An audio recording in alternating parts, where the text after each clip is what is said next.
Episode के शुरू में देखा जाता है वहाँ पर बहुत ही ज़्यादा बड़ा ब्लास्ट होता है और वहाँ पर अनाउंसमेंट किया जाता है कि अलर्ट अलर्ट, सातवां biosphere link city under attack है। रेसिडेंट पर इस ऑर्डरली और फैशनली शेल्टर लो। आसमान से मीटियोर गिरता दिखाया जाता है और वहाँ पर एक ब्लू स्टोन जैसा मीटियोर भी है जो कि आसमान से नीचे की तरफ गिर रहा है। जो ब्लू स्टोन है वो सीधा जाकर एक लड़के के ऊपर पड़ता है और वो जो स्टोन है वो सीधा जाकर उस लड़के के हार्ट के साथ मिल जाता है।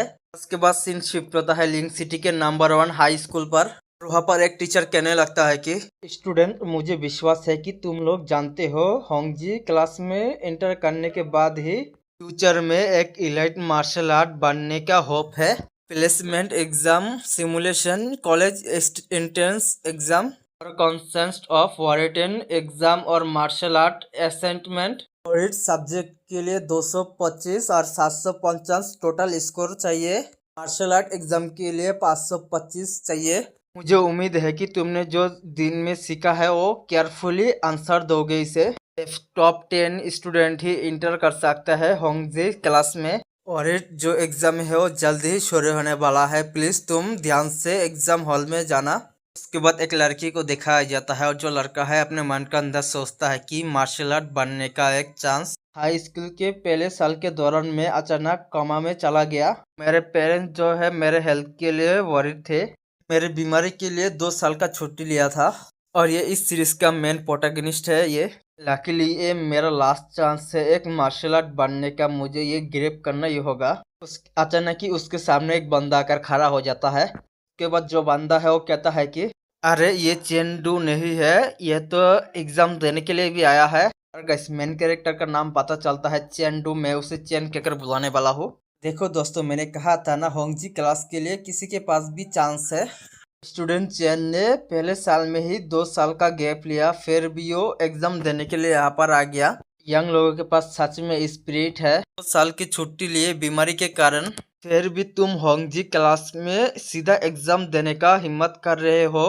क्या तुम एक जीनियस हो? ये कहते हुए जो बंदा है चैन के पास अपने हाथ को बढ़ाने लगता है। उस बंदे के हाथ को आते हुए देखकर जो चैन है उस बंदे के हाथ को पकड़ लेता है और वो कहता है कि चिंता करने के लिए थैंक्स। तुम्हें फोकस करना चाहिए कि कैसे तुम पास करोगे अपकमिंग एग्जाम एंट्रेंस के लिए।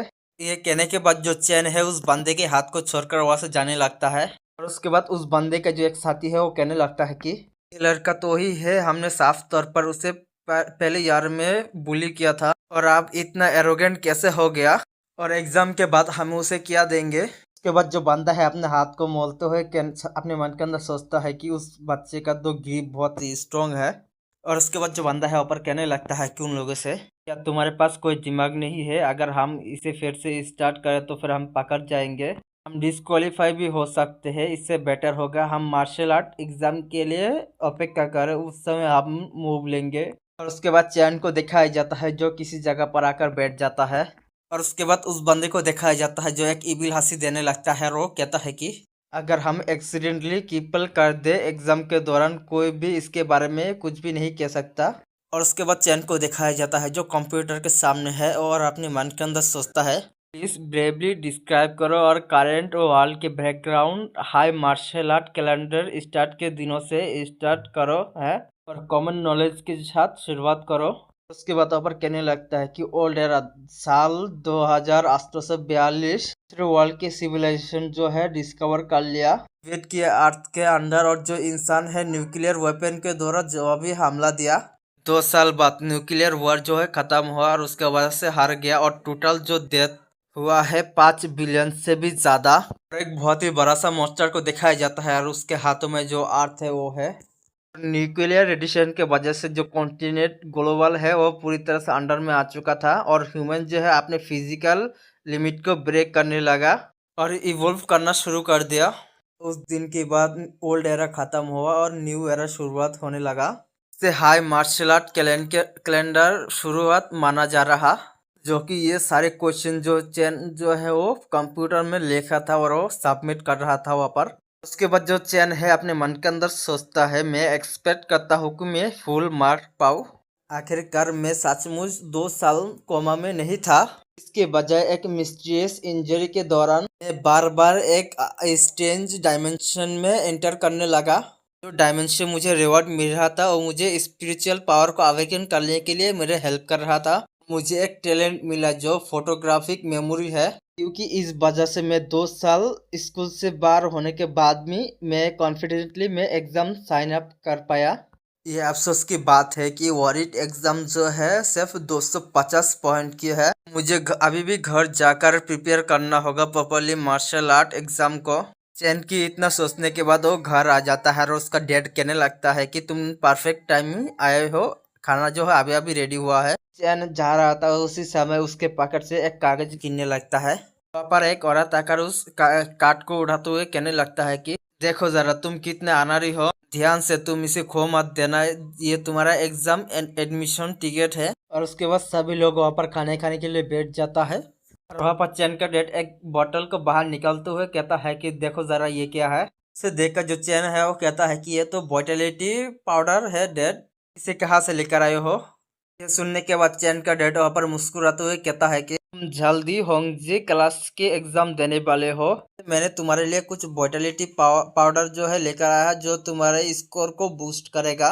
सुनने के बाद जो चैन है वहाँ पर उदास होते हुए कहता है कि डैड मैं इसके बिना भी पास हो सकता हूँ। उसके बाद जो चैन का डैड वहाँ पर कहता है कि दिन भर ज्यादा मत सोचो, भले ही मैं मार्शल आर्टिस्ट नहीं बन सका, चाहे तुम हो या तुम्हारा सिस्टर, फैमिली के पास मार्शल आर्टिस्ट को सपोर्ट करने के लिए इनफ रिसोर्सेस है। तुम्हें जो खाना है वो खाओ, तुम्हें जो पीना है वो पियो, हम पैसे कमाने का कोई ना कोई तरीका हमेशा ही ढूंढ लेंगे। ये सुनने के बाद जो चैन है वहाँ पर मोटिवेशन हो जाता है और उसके बाद जो चैन है अपने रूम के अंदर आ जाता है और वो मेडिटेशन करने के लिए बैठ जाता है और वो अपने मन के अंदर सोचता है वाइटलिटी पाउडर को खरीदने के लिए 20,000 चाहिए। इस सोसाइटी में फैमिली के पास और कोई सेविंग्स लगता है नहीं बचा है। अगर तुम मार्शल आर्टिस्ट नहीं बने तो तुम्हें कोई गारंटी नहीं देगा तुम्हारे फैमिली की सेफ्टी को। कल की एग्जाम स्मूथली जाएगा या नहीं आज के रात पे ही डिपेंड करता है। और मेडिटेशन के दौरान उसके हाथों पर ब्लू एनर्जी इकट्ठा होने लगता है। उसके बाद दिखाया जाता है जो चैन है किसी और जगह पर आ जाता है जो चारों तरफ आइसी आइस है। जब मैं कोमा में था और जब मैं सोता हूँ तभी मैं एक क्रिस्टल स्पेस में एंटर कर पाता हूँ। चलता है जो चैन है क्रिस्टल स्पेस में चला गया है अभी के लिए। चारों तरफ से मॉन्स्टर जो है घेर कर रखा है। उसके बाद वहाँ पर चैन कहने लगता है कि इस स्पेस में बहुत ही ज्यादा मॉन्स्टर है, मैं मॉन्स्टर से फाइट करता हूँ उसे प्रोटेक्ट करने के लिए। अगर क्रिस्टल डिस्ट्रॉय हो जाता है तो फिर मैं अगले पूरे दिन कोमा में चला जाता हूँ। अगर मैं स्पेस में क्रिस्टल को प्रोटेक्ट करने के दौरान मैं मर जाता हूँ और उसके बाद मैं जल्द से उठ जाता हूँ और पूरे दिन मेरे शरीर में एनर्जी भरा रहता है। शुरू में मैं अपने लाइफ को रिस्क में डालने की कोई हिम्मत नहीं किया, इसके कारण मैं लगातार कोमा में रहता था। जब मुझे ये नियम समझ आया कि मरने से जो एनर्जी है वो फुल हो जाता है, उसके बाद से जो स्थिति है वो अच्छा होने लगा। लेकिन यहाँ पर बेनिफिट भी है, अगर मैं हर टाइम सक्सेसफुली मॉन्स्टर के अगेंस्ट वेब को डिफेंड कर लूँ, मेरा स्पिरिचुअल पावर जो है इंक्रीज हो जाता है। कुछ देर अचानक स्पिरिचुअल पावर इंक्रीज होने के वजह से जो मेरा मेमोरी और कंप्रेशन एबिलिटी जो है इंक्रीज कर दिया गया। 2 साल तक स्कूल से बाहर रहने के बाद भी मैं सक्सेसफुल हो सकता हूँ। सिस्टम अपेयर होते हुए कहने लगता है कि जो नेक्स्ट वेब है मॉन्स्टर का वो 30 सेकंड में आने वाला है। और उसके बाद अब चैन कहता है कि अफसोस की ये बात है कि क्रिस्टल को डिफेंड करना सक्सेसफुल ये सिर्फ पहली बार ही काउंट होता है। और चैन को दिखाया जाता है जो वहाँ पर मॉन्स्टर को बहुत ही बारीकी तरह से मार रहा है और बहुत ही तेजी से मार रहा है और वहाँ पर से ब्लड ही ब्लड भरा हुआ है। और उसके बाद जो चैन है वहाँ पर अपने पैनल को ओपन करने के लिए कह देता है और उसके बाद जो चैन है अपने मन के अंदर सोचता है करंट स्टेट से होंगजा क्लास में एंटर करना ये इनफ होगा, उसके बाद मैं एक इलाइट मार्शल आर्ट बनूंगा फ्यूचर में। और वहाँ पर चैन के पैनल को दिखाया जाता है, नाम चैन डो है, उसका लाइफ इंटेंसिटी लेवल जो कि 5.1 है, उसका स्पिरिचुअल पावर लेवल 5 है, लिफ्टिंग स्ट्रेंथ 1000 है, स्पिरिट 20 है, martial art flowing light short art tier 1, defence web ये सभी इनकम्प्लीट है। और उसके बाद अब सिस्टम कहता है कि जो 5वां वेब है मॉन्स्टर का वो अपेयर होने वाला है, प्लीज अपने आप को प्रिपेयर कर लेना। देखा जाता है जो 5th वेब का जो मॉन्स्टर है वो एक ड्रैगन है। तो अपने फायर अटैक चेन के ऊपर कर देता है। और ये देखकर जो चेन है वो कहता है कि ये आ रहा है, और ये तो फायर ब्रीथिंग है। चेन ने उस फायर अटैक को डॉच कर लेता है। ड्रैगन ने अपने क्लोज से अटैक कर देता है चेन के ऊपर, उस अटैक को भी डॉच कर लेता है। ड्रैगन ने अपने पूंछ के साथ यह चेन के ऊपर अटैक कर लेता है, उस अटैक को भी डिफेंस कर लेता है। और उसके बाद जो चेन है वहाँ से जंप कर लेता है। जो चेन है अपनी स्पिरिचुअल पावर को एक्टिवेट करते हुए अपने मन के अंदर सोचता है कि कई बार डेथ के एक्सपीरियंस के बाद और अब मैं फाइनली इसके अटैक के पैटर्न और रिदम जो है समझ पाया। चेन है उस ड्रैगन के सीने में जाकर अटैक कर देता है। इसके वजह से जो ड्रैगन है नीचे जाकर गिरने लगता है, और फाइनली जो ड्रैगन जो है नीचे जाकर गिरता है, और जो चेन है उस ड्रैगन के ऊपर खड़ा हुआ है। और उसके बाद जो चेन है अपने मन के अंदर सोचता है ये अब बर्जरक हो गया है, मैं यहाँ पर केयरलेस हो चुका था, थैंकफुली मैं ज्यादा इंजर्ड नहीं हुआ। ड्रैगन के सीने को दिखाया जाता है जो वहाँ पर चमकने लगता है, और उस ड्रैगन को दिखाया जाता है जो अपने क्लोक के साथ चेन के ऊपर अटैक कर देता है। तो चेन है वहां से भागते हुए अपने मन के अंदर सोचता है मुझे शांत रहना होगा, मैं इस टाइम डेफिनेटली जीतूंगा।